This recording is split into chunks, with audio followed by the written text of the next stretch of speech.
Bien, y sobre el tema que marca la agenda política catalana desde hace 2 años, desde 2012 particularmente, sobre el famoso procés del que yo hago tanta mofa en la red, particularmente porque creo que no están haciendo realmente la independencia como dice su propaganda desde el gobierno de la Generalitat.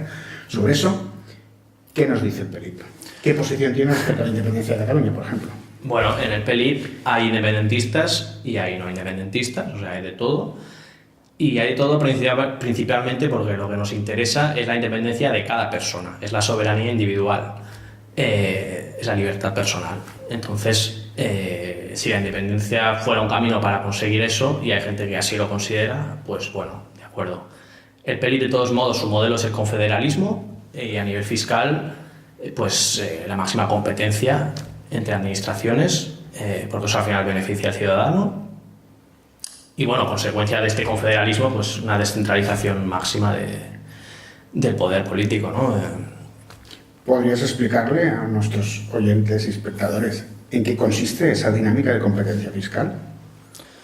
Bueno, en que cada administración territorial sea libre de establecer la política fiscal que considere, ¿no? En nuestro caso, pues evidentemente de reducir los impuestos al máximo, ¿no? Y que haya competencia porque, bueno, que al final los ciudadanos decidan, bueno, esto es lo que decía aquel de votar con los pies, ¿no?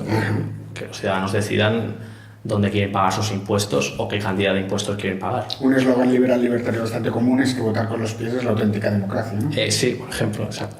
Bueno, yo soy partidario de eso, de fragmentar el territorio fiscalmente para que la gente se pueda mover fácilmente allí donde presten los mejores servicios al menor coste fiscal. Exactamente, donde haya menos corrupción también. Y para acabar, ¿quieres cumplir con un tópico electoral? ¿Pedir el voto y mirar a la cámara? Sí, cómo no. Barcelonins som un partit encara petit, fundat l'any 2009, però som l'única opció autènticament liberal.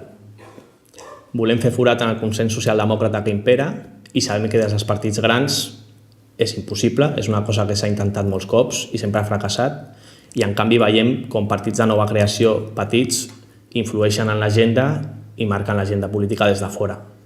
Per aquest motiu, enguany tinc l'honor de presentar-me a l'alcaldia de Barcelona i et demano que, si ets una persona que et consideres liberal, el proper 24 de maig em facis confiança i votis per una Barcelona de llibertats en ordre, que votis al Partit Llibertari.